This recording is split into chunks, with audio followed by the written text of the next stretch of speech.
Nous espérons que la causerie d'hier soir vous aura donné le désir de lire cette constitution dogmatique si importante, Lumen Gentium. Vous pouvez très facilement vous procurer le texte en tapant sur Google Lumen Gentium. En moins d'une minute, vous pouvez télécharger le texte du site du Vatican avec la meilleure traduction française qui existe. Je me suis obligé, pour préparer cette récollection, à relire l'intégralité de Lumen Gentium. Si tous les catholiques lisaient et vivaient ce texte fondamental, le renouveau de l'Église viendrait bientôt. Ce texte, en outre, est à la portée de tous. Comme nous l'avons dit hier soir, les pères du Concile Vatican II ont choisi un langage biblique accessible à tous. Nos approfondissements sur Lumen Gentium ne dispensent absolument pas de lire le texte, mais donnent au contraire le grand désir de l'approfondir. On ne peut pas parler du véritable esprit du Concile si l'on n'a pas lu et assimilé les textes.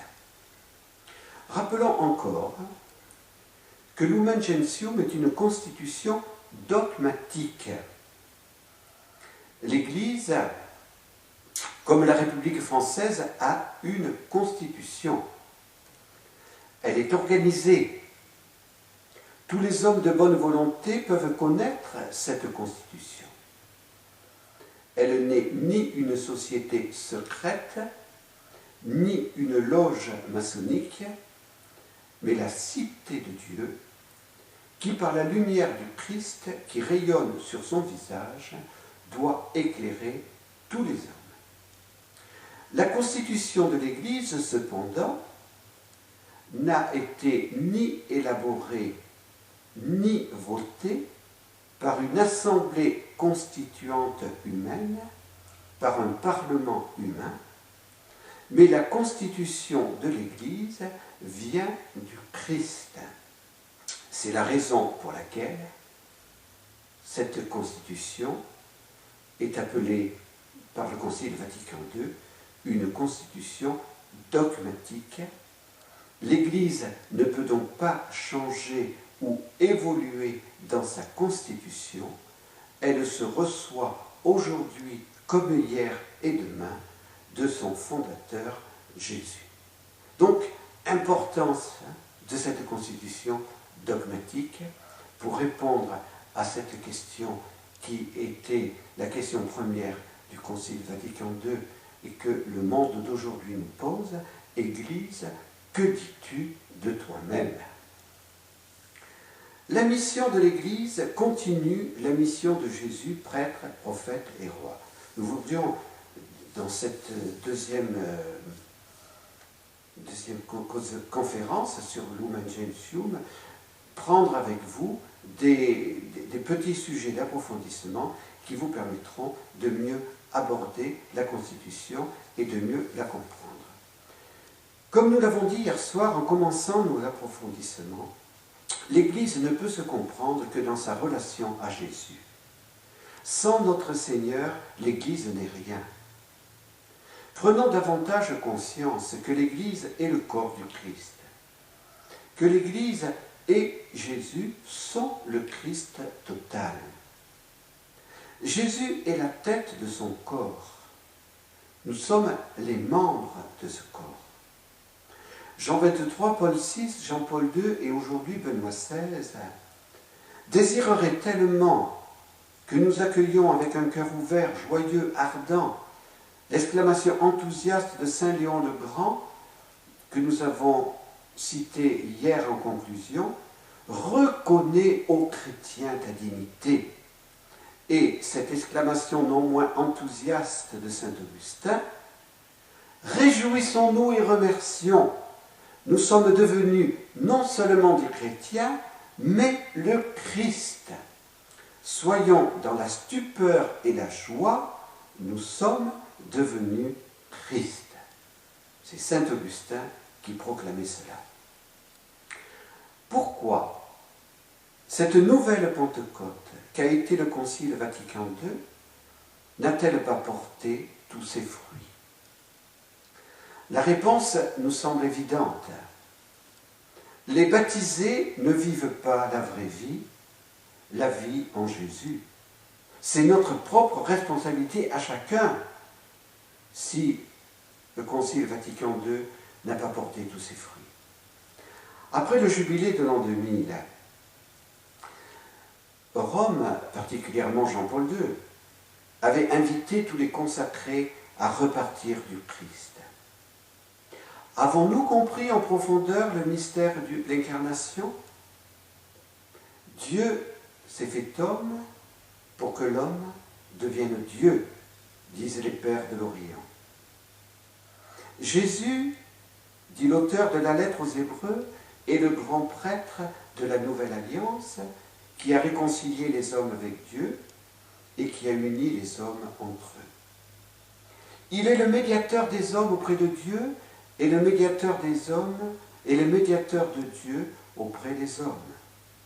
Il a accompli le sacrifice parfait qui est capable de réconcilier tous les hommes pécheurs. Jésus est aussi la plénitude personnelle de la révélation parce qu'il est le Verbe, la parole de Dieu. Il nous a révélé le mystère de Dieu et il nous révèle le mystère de l'homme. Par Jésus, le royaume de Dieu s'est approché et par et dans son Église, il est rendu présent comme en germe. Ce royaume est le royaume de justice, de vérité, de paix et d'amour. Cette triple mission de Jésus, mission historique, mission de prêtre, de prophète et de roi, n'est pas terminée. Elle se vit aujourd'hui par et dans son Église. Aujourd'hui donc, Jésus annonce l'Évangile aux hommes de notre temps par son Église. Aujourd'hui, Jésus réconcilie avec son Père les hommes pécheurs par son Église. Aujourd'hui, Jésus aide le monde à édifier la civilisation de l'amour et à préparer le royaume éternel de Dieu par son Église. Ce qu'a fait Jésus, Christ tête, pendant sa vie publique, l'Église, avec Jésus sa tête, en tant que Christ total, l'accomplit pareillement aujourd'hui. Combien de baptisés comprennent-ils cela en profondeur? Assimilons et faisons connaître le premier chapitre de Lumen Gentium sur le mystère de l'Église. Deuxième développement, c'est l'Église en tant que corps qui évangélise, sanctifie et sert l'humanité par la charité. Nous avons déjà parlé de votre participation à la fonction sacerdotale, prophétique et royale du Christ. Nous ne répéterons pas ce que nous avons déjà dit, mais nous aimerions vous aider à mieux comprendre le chapitre 2 de Lumen Gentium. C'est l'Église en tant que corps qui évangélise, sanctifie et sert l'humanité en agissant pour que le règne du Christ advienne sur notre terre et dans les cœurs des hommes de bonne volonté. Portons-nous vraiment dans notre prière et dans nos sacrifices la mission du corps entier de l'Église. Lorsque notre Saint-Père se déplace pour un voyage apostolique, prions-nous vraiment comme il nous le demande pour la fécondité de sa mission pétrinienne? Nous intéressons-nous à la mission des autres membres de notre Église? La petite carmélite de Lisieux, Sainte Thérèse de l'Enfant Jésus, offrait les plus petites choses de sa vie. Laver un mouchoir, monter une marche d'escalier, pour la fécondité de la mission des prêtres missionnaires avec qui elle correspondait. Nous essayons de vivre toujours mieux cela dans notre famille missionnaire. C'est toute la famille qui porte une activité apostolique.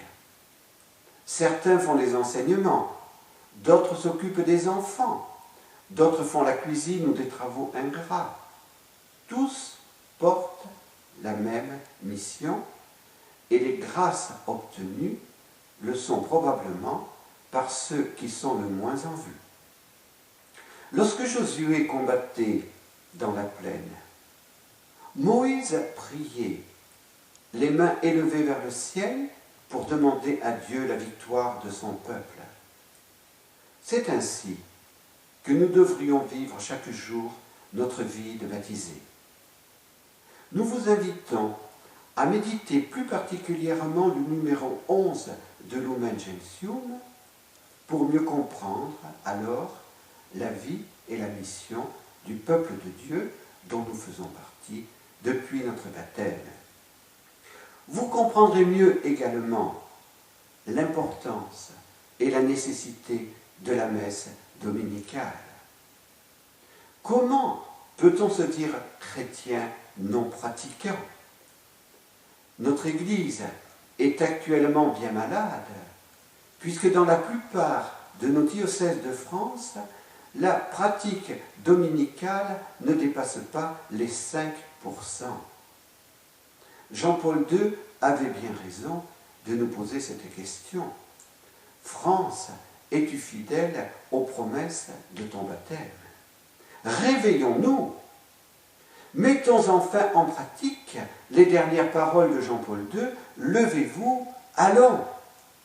Quelle puissance d'évangélisation ce serait si tous les dimanches, tous les baptisés participaient dans la joie, l'action de grâce et le zèle missionnaire à la messe dominicale, par et dans laquelle Jésus rassemble son corps pour qu'il soit un seul cœur et une seule âme. Troisième approfondissement, l'Église a besoin de tous ses membres et de tous les charismes pour remplir sa mission.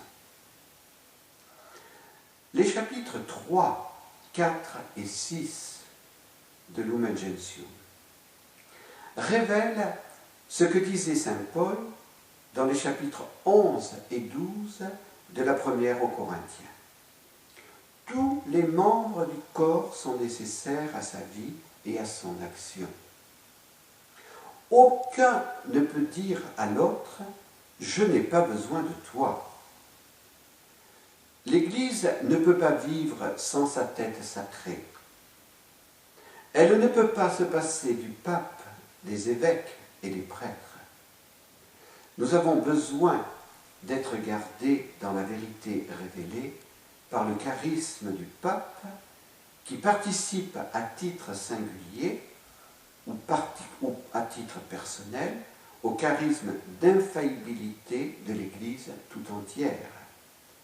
Nous avons besoin du collège des évêques qui, avec le pape, enseigne, sanctifie et dirige l'Église et participe à titre collégial au charisme d'infaillibilité de l'Église.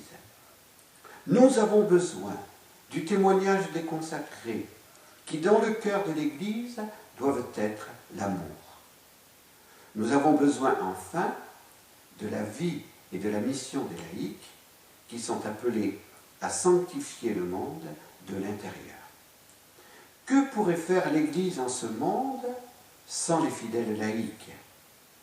Les discours du magistère, la prière et l'offrande des consacrés ne sont pas suffisants.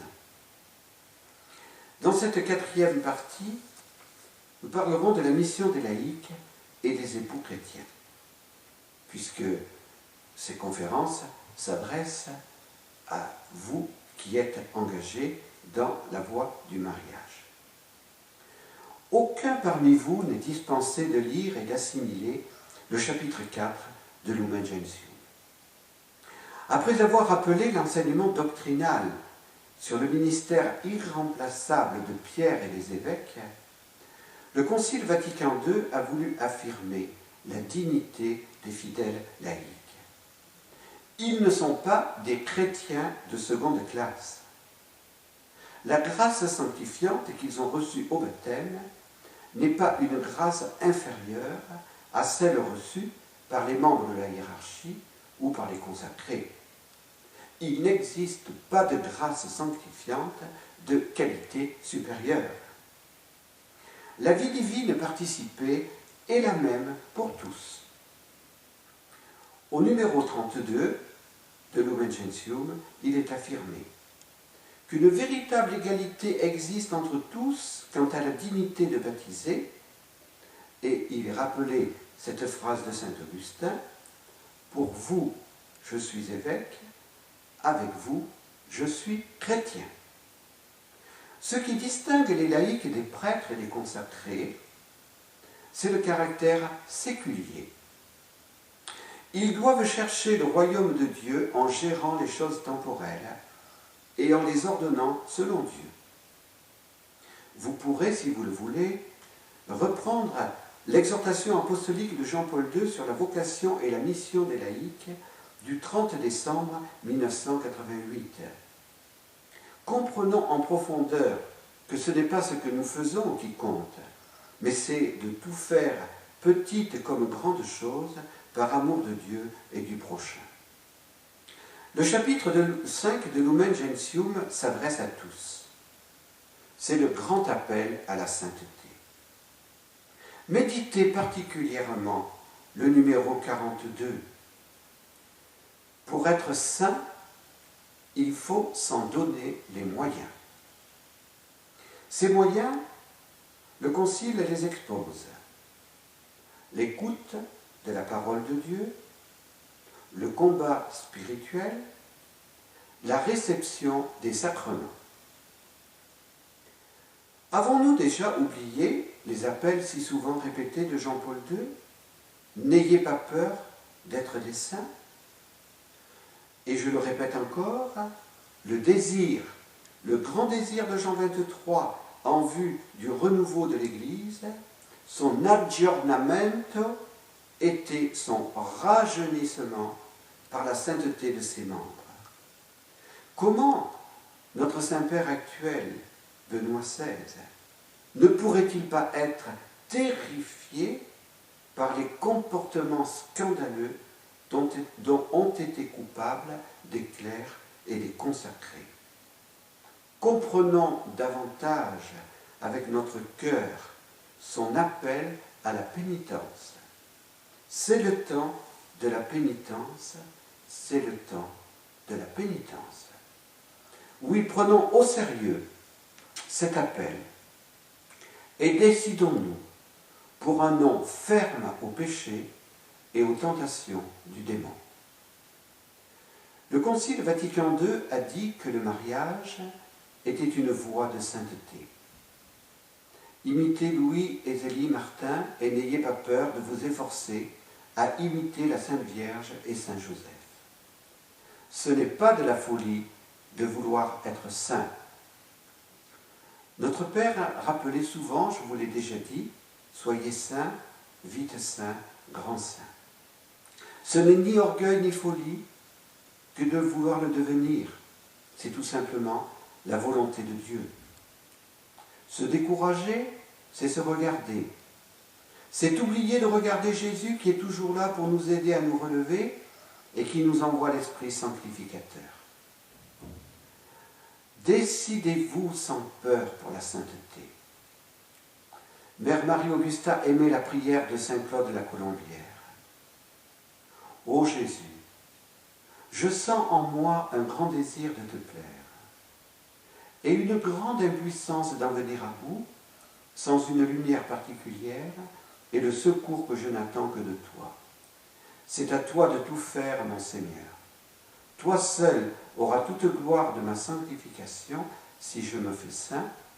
Cela me paraît plus clair que le jour, mais ce sera pour toi une grande gloire, et c'est pour ça seulement que je veux désirer la perfection.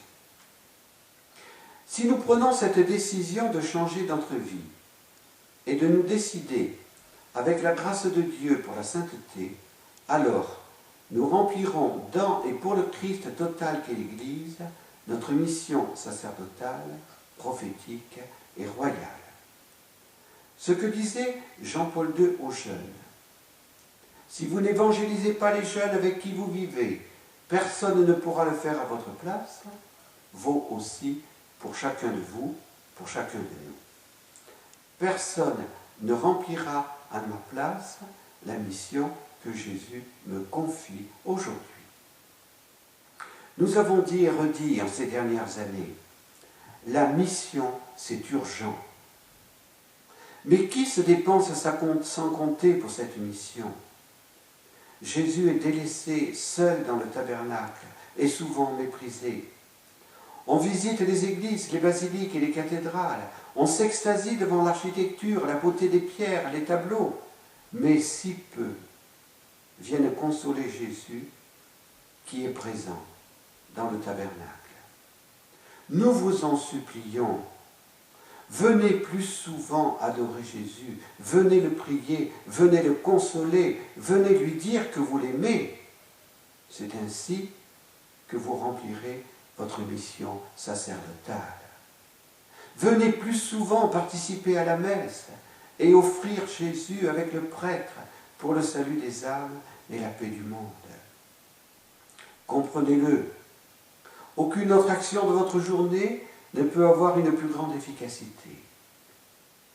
Lorsque Rome était bombardée, Pie XII n'allait pas se réfugier dans les sous-sols du Vatican pour être à l'abri. Il s'exposait en allant dans sa chapelle et en offrant le saint sacrifice. Si vous vivez vraiment avec les autres membres de l'Église votre sacerdoce commun, vous vivrez aussi votre mission prophétique. La messe se conclut toujours par l'envoi en mission. Trop de baptisés aujourd'hui sont des chiens muets. Ne sommes-nous pas ces chiens muets? Que faisons-nous pour être sel de la terre et lumière du monde? Jésus attend de chacun de nous des actes courageux. Laisserons-nous encore des centaines de milliers d'enfants être massacrés dans le sein de leur maman par l'avortement sans rien dire? Que diront de nous les futures générations de chrétiens? Que pensent de nous nos frères et sœurs persécutés en Inde, en Chine, au Moyen-Orient et en d'autres pays? Jusqu'où devra-t-on aller pour que les enfants prodigues de l'Occident se rendent compte de leur misère et de leur grande infidélité et imitent enfin le fils prodigue de la parabole: Père, j'ai péché contre le ciel et contre toi, je ne suis pas digne d'être appelé ton fils. Lorsque Jean-Paul II écrivait ses dernières paroles à ses frères évêques, en les exhortant au courage, il pensait, c'est évident, à la tiédeur des baptisés occidentaux, à notre propre tiédeur.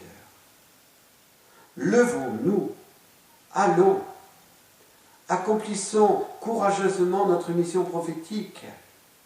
Pensons à ce saint et courageux laïc qu'a été Thomas More. Il a été fidèle à l'Évangile en n'acceptant pas le remariage du roi Henri VIII, son ami. Il est mort martyr. Nous rendons-nous compte du danger que court l'Occident? Si les baptisés ne se réveillaient pas, la France deviendra musulmane et l'Europe aussi. Le danger ne vient pas des musulmans eux-mêmes, mais il vient de l'infidélité et de la tiédeur des chrétiens. Si nous ne sommes pas plus courageux pour témoigner de la vérité, comment pourrions-nous l'être pour aider les hommes de notre temps à ouvrir leur cœur au Christ roi? Le numéro 36 de Lumen Gentium est particulièrement important. C'est à vous qu'il revient de protéger et de développer la création selon le plan de Dieu. Le Concile vous appelle à assainir les institutions et les conditions du monde s'il y en a qui incitent les mœurs au péché. Nous le redisons encore avec gravité. Il est urgent de combattre la pornographie et les cultures de la mort. À vous, époux chrétiens, le Concile rappelle au numéro 35, les conjoints ont la vocation propre d'être l'un pour l'autre et également pour leurs enfants, des témoins de la foi et de l'amour du Christ. La famille chrétienne proclame à haute voix les vertus présentes du royaume de Dieu et l'espérance de la vie bienheureuse. Ainsi, par son exemple et par son témoignage, elle convainc le monde de péché et éclaire ceux qui cherchent la vérité. Mère Marie-Augusta disait, en parlant de la mission, « Le temps presse. Les démons sont déchaînés à travers ce monde perverti. Les cœurs sont pleins de désirs de vengeance, de crimes horribles, et cependant, au milieu d'eux, s'élève droit, fort, impératif, l'amour. C'est Jésus dans ses amis fidèles. » Ces paroles sont toujours d'actualité. Désirons ardemment être ses amis fidèles de Jésus.